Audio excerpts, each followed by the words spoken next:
This is Revati. Welcome back to Writer Revati channel. Villain episode number 286. Yashwant Sanju మధ్య అల్లరి romance. షీలాకి కష్టకాలం. కథలోకి వెళ్ళబోయే ముందు దయచేసి వీడియోకి ఒక లైక్ ఇవ్వండి, అలాగే హైప్ ఇచ్చి వీడియోని సపోర్ట్ చేయండి. ఇలాంటి ఇంట్రెస్టింగ్ స్టోరీస్ కోసం మన రెండు ఛానల్స్ని సబ్స్క్రైబ్ చేసుకోండి. ఇలా కొద్దిసేపటికి రాకేష్ సంజనాతో ఫోన్ మాట్లాడి పెట్టేశాడు. షీలా అప్పటి వరకు ఆ మాటలు విని రాకేష్ దగ్గరికి వచ్చి, ఏదో ఫోన్ కాల్తో బిజీగా ఉన్నావు అని అడుగుతూ ఎదురుగా కూర్చుంది. అభి ఆఫీస్కి యశ్వంత్ వెళ్ళాడని తొందరలో చెప్పబోయి, వద్దులే, ఈ విషయాలు తనకు తెలియకపోతేనే బెటర్ అని మనసులో అనుకొని, ఏదో పర్సనల్ కాల్ అని దాటేశాడు.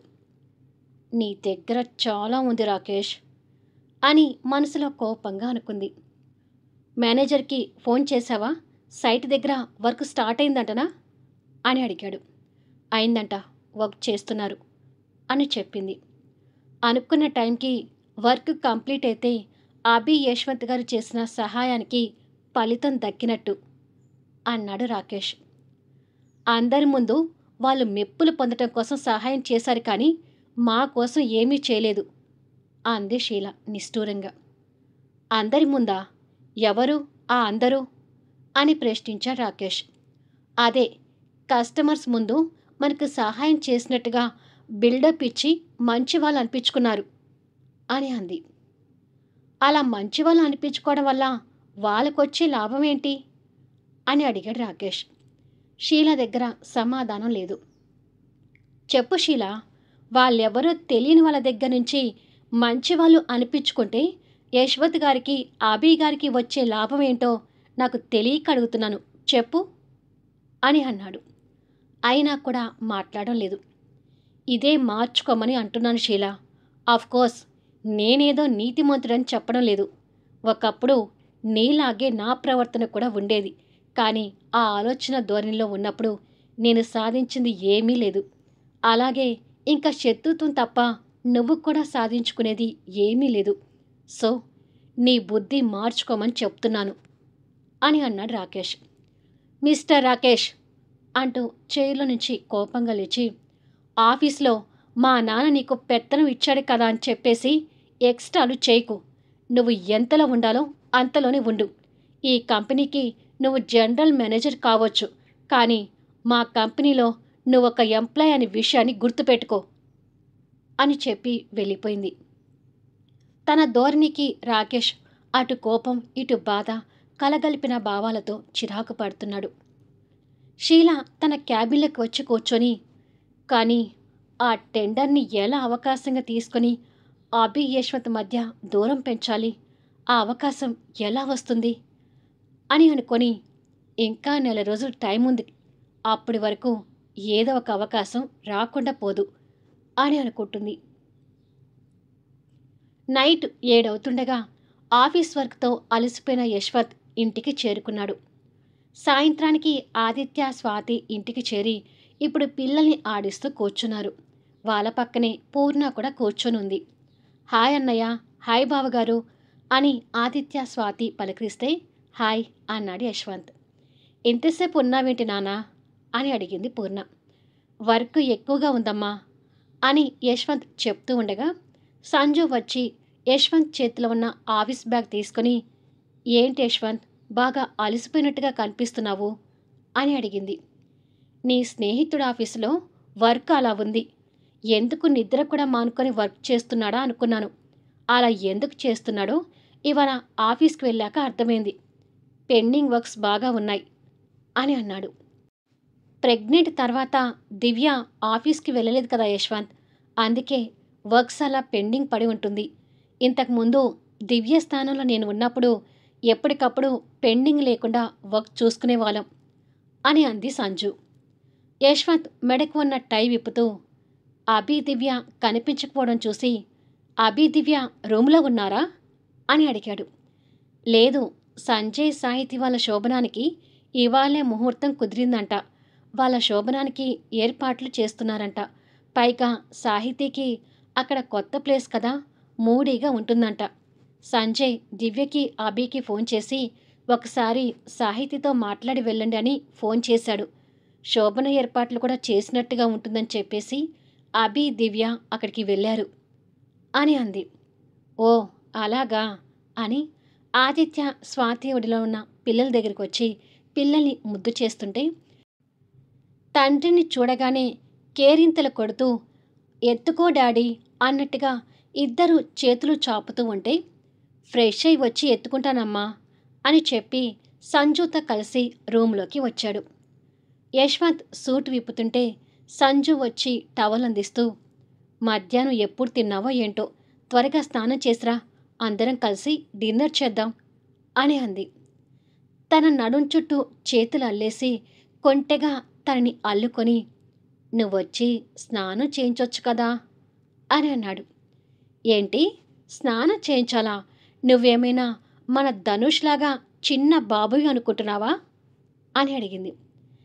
తన నడుము వంపుని సుతారంగా నొక్కుతూ కాసేపు చిన్న బాబుని అనుకో అని అన్నాడు.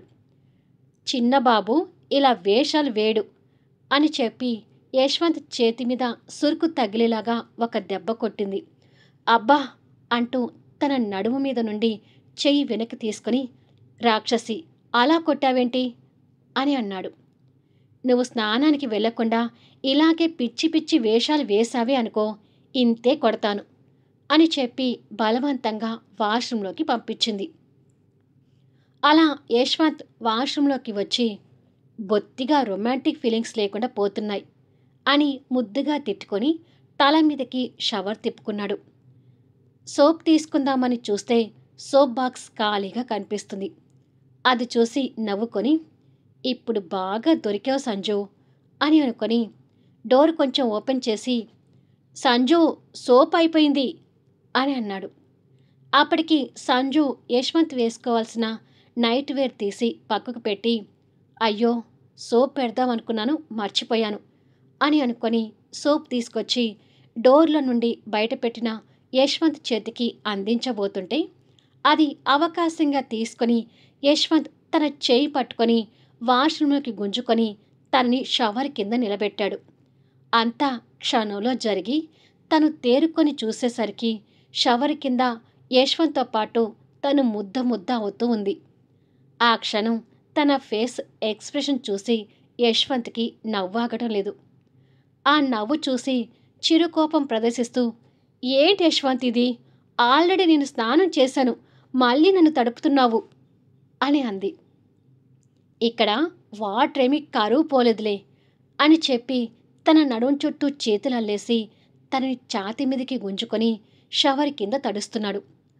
అయ్యో నీ రొమాన్స్కి అంతు లేకుండా పోతుంది అని సంజు చిరుకోపాన్ని ప్రదర్శిస్తూ ఉండగానే తన పెదవులు అందుకున్నాడు. దాంతో సంజు నోటికి లాకుపడి యశ్వంత్ చేసిన చిలిపి అల్లరికి లొంగిపాక తప్పడం లేదు. ఆ షవర్లో ఇద్దరు ముద్ద ముద్దగా తడిచిపోతూ ఆ కిస్లో లీనమైపోతున్నారు. యశ్వంత్ ఇచ్చే మత్తుకు సంజు రెండు చేతులు ఆల్రెడీ యశ్వంత్ తలలోకి దూరిపోయి అదుముకుంటూ ఉన్నాయి.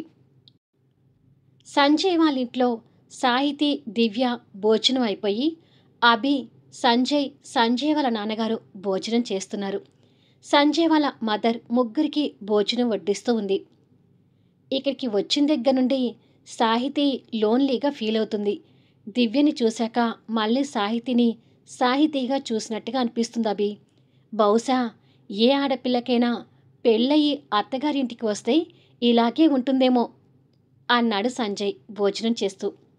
ఆ మాటలకు అభి తింటూనే చిన్న స్మైల్ ఇచ్చి దివ్యని పెళ్లి చేసుకుని ఇంటికి తీసుకొచ్చాక ఆ పరిస్థితులను గుర్తు తెచ్చుకొని డల్ అయిపోయాడు. ఆ క్రమంలో తినడం కూడా మానేసి పెళ్లి చేసుకుని ఇంటికి వచ్చిన దివ్య మీద చేయి చేసుకొని నువ్వు ఈ ఇంటి పని మనిషివని చెప్పడం గుర్తు తెచ్చుకొని ఒక్కలా అయిపోయేసరికి ఏమైంది అభి అని అడిగింది సంజయ్ వాళ్ళ మదర్. దాంతో సంజయ్ అతని తండ్రి అభి వైపు చూశారు. అభి కళ్ళల్లో పలచటి నీటి పొరలు కనిపిస్తున్నాయి. సంజయ్కి కూడా వాళ్ళ పెళ్ళప్పుడు ఏం జరిగింది అనేది తెలుసు కాబట్టి ఇప్పుడు సంజయ్ ఏమన్నాడో గుర్తు తెచ్చుకొని, సారీ అభి, నా మాటలు మిమ్మల్ని బాధ పెట్టుంటే రియలీ ఐఎమ్ సో సారీ అని అన్నాడు. చచా, అదేమీ లేదు. కాకపోతే అంతా సవ్యంగా జరిగి అత్తగారింట్లో అడుగుపెట్టిన సాహితీని ఇంత లోన్లీగా ఫీల్ అవుతుంటే అప్పటి పరిస్థితులకు దివ్య ఇంకెంత బాధపడి ఉంటుందని తలుచుకోగానే మనసు భారమైంది అని నెమ్మదించి చెప్పాడు. ఆ మాటలకు సంజయ్, అతని మదర్, ఫాదర్ ఏమీ మాట్లాడలేకపోతున్నారు. దివ్యకి కొన్ని విషయాల్లో లోటే జరిగింది. అతని గారాల చెల్లెలి విషయంలో యశ్వంత్ నా మీద కోపం చూపించడంలో తప్పు లేదనిపిస్తుంది అని అన్నాడు అభి బాధపడుతూ. వాళ్ళు కూడా ఆ మాటలకు బాధపడుతుంటే అంతలోనే అభి వాళ్ళ బాధని గ్రహించి, అంటే ఆ టెంపరోడ్ ఏమీ తక్కువ కాదులేండి. దివ్య ప్రెగ్నెంట్ అనేసరికి నన్ను కూడా వాళ్ళ ఇంట్లోని లాక్ చేసి ఇప్పుడు అదంతా రివెంజ్ తీర్చుకుంటున్నాడులే అన్నాడు నవ్వుతూ. దాంతో సంజయ్, అతని పేరెంట్స్ కూడా నవ్వుతున్నారు. ఇంకొక రూమ్లో దివ్య స్నేహితురాల్ని శోభన పెళ్లి కూతురుగా రెడీ చేస్తూ ఉంటుంది. అలా తనని అందంగా రెడీ చేస్తూ, ఇదిగో శోభనం గదిలో సంజయ్ గారిని ఇబ్బంది పెట్టకుండా బుద్ధిగా మసులుకో. ఇక ఎప్పటికీ నీకు తోడు ఉండేది సంజయ్ గారు, వాళ్ళ పేరెంట్స్. ఈ ఫీలింగ్స్ని అలవాటు చేసుకోవాలి అని అంది. ఏమోనే, నాకు ఇక్కడ వచ్చిన దగ్గర నుంచి ఒక్కలా అనిపించి ఫ్రీగా ఉండలేకపోయాను. ఇప్పుడు నువ్వు వచ్చాక నీతో కొంచెం ఫ్రీగా మాట్లాడుతున్నాను అని అంది. ఆ ఫీలింగ్ ఇవాళ ఒక్కరోజే ఉంటుందిలే. ఈరోజు సంజయ్ని నీ సొంతం చేసుకుంటే ఇక ఇది మొత్తం నీ సామ్రాజ్యంలాగానే ఉంటుంది అని చెప్తూ తన జడలో మల్లెమాలలు పెడుతూ ఉంటుంది. అలా దివ్య స్నేహితురాలకి ముచ్చట్లు చెప్తూ తనని కుందనపు బొమ్మలా రెడీ చేస్తూ ఉంటుంది. అప్పటికి రాకేష్, షీల ఇంటికి చేరి ఫ్రెష్ అయ్యి ఇద్దరు ఒకేసారి ఎవరి రూమ్లో నుంచి వాళ్ళొచ్చి ఒకరికొకరు కోపంగా చూసుకొని డైనింగ్ టేబుల్ దగ్గరికి వచ్చి కూర్చున్నారు. జగదాంబ కిచెన్లో నుంచి డిష్ బౌల్స్తో వచ్చి, వచ్చారా, ఇప్పుడే వేడివేడిగా వంట చేశాను అని అంది. తను డిష్ బౌల్స్ తీసుకొని రావటం చూసి షీల ఆశ్చర్యపోతుంది. రోజు ఆ పనంతా ఇంటి నిండా ఉండే సర్వెంట్స్ చూసుకుంటారు. ఇప్పుడు ఒక్క సర్వెంట్ కూడా కనపడకుండా జగదాంబ కిచెన్లో నుంచి రావడం చూసి ఆశ్చర్యపోతుంది. ఇప్పుడే వేడివేడిగా వంట చేశాను, కడుపు నిండా తినండి అని చెప్పి ఇద్దరి ముందు ప్లేట్స్ పెట్టి వడ్డించబోతుంటే, అదేంటి నువ్వు ఇదంతా చేస్తున్నావు, సర్వెంట్స్ వడ్డిస్తారు, తమరు తప్పుకోండి అంది షీల తన మీద పొగరు చూపిస్తూ. అది విని జగదాంబ కొడుకు వైపు చూసింది. ఇక నుంచి సర్వెంట్స్ ఎవ్వరు ఉండరు షీల, మన పనులు మనం చేసుకోవడమే అన్నాడు రాకేష్. వాట్ అంటూ ఆశ్చర్యపోయింది. రాకేష్ సర్వెంట్స్ని పనిలో నుంచి తీసేశాడు అని చెప్పింది జగదాంబ. అది విని షీల కోపం తెచ్చుకుంటూ, అసలు ఏం చేస్తున్నావు రాకేష్ నువ్వు అంటూ రాకేష్ మీద విరుచుకుపడింది. వాళ్ళకి 3 నెలల నుండి జీతాలు ఇవ్వలేదంట. తీసుకున్న ఫైనాన్స్ అమౌంట్లో నుండి 3 నెలల మీద 6 లక్షల జీతం ఇచ్చి ఇక వాళ్ళని వద్దని పంపించాను అని అన్నాడు. అదేంటి, వాళ్ళని పంపించడం ఏంటి, ఇంట్లో సర్వెంట్స్ లేకుండా ఎలా అంటూ కోప్పడింది. చూడు షీల, ఇప్పుడు మనకి ప్రతి రూపాయి కూడా చాలా ముఖ్యం. అలాంటప్పుడు సర్వెంట్స్ని పెట్టుకొని నెలకి 2 లక్షలు చెల్లించడం ఎందుకు? మన పనులు మనమే చేసుకుంటే ఆ 2 లక్షలు సేవింగ్ చేసినట్టు ఉంటుంది కదా అని అన్నాడు. పూలిష్గా మాట్లాడుకు, మా ఇంట్లో సర్వెంట్స్ లేకుండా ఎప్పుడూ లేదు అంది షీల. అప్పటి పరిస్థితులు వేరు, ఇప్పుడు పరిస్థితులు వేరు. మళ్ళీ ఎప్పటిలా మీ పరిస్థితి చక్కబడితే అప్పుడు సర్వెంట్స్ని పెట్టుకోవచ్చులే. ప్రస్తుతానికైతే ఇప్పుడు మనకి ప్రతి రూపాయి ముఖ్యమే. అందుకే వాళ్ళని వద్దని పంపించాను అని అన్నాడు. ఈ ఇంట్లో 3 ఉన్నాము, తలా ఒక పని చేసుకుంటే పనులు అయిపోతాయిలేమ్మా అంది జగదాంబ.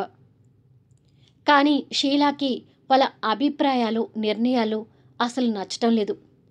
ఎప్పుడు తిన్నారో ఏంటో, భోజనం తినండి అని చెప్పి జగదాంబ ఇద్దరికీ భోజనం వడ్డించింది.